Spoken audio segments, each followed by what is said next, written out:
advice from the health department as a sweeping change raises the risk of thunderstorm asthma.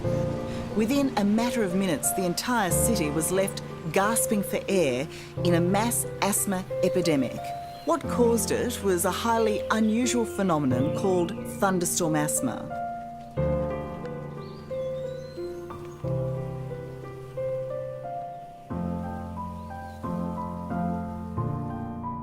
I never really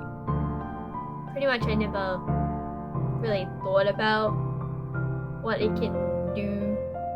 Yeah, I thought that thunderstorm was just another natural occurrence that happened. You know, it happens, then it goes away. So at that time, nobody had ever heard about it. No.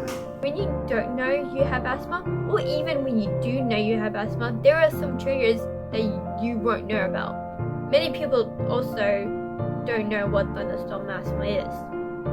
Don't know that it's a thing. People who had never had asthma before were going to the doctor because they couldn't breathe well, and they were diagnosed with thunderstorm asthma. Took both the children at the same time, so because of what was going on, the doctor checked them both out and decided that both Keira and Zane needed to spend time on the nebulizer.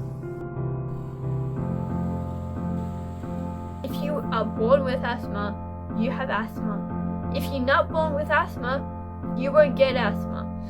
That's what I believe. I never knew that no matter what age, no matter who you are, what age, you can get asthma.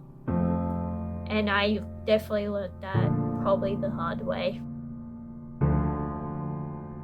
Storm and the conditions in it made it worse for everybody. So even if you had a little bit tiny asthma, it just made it way worse.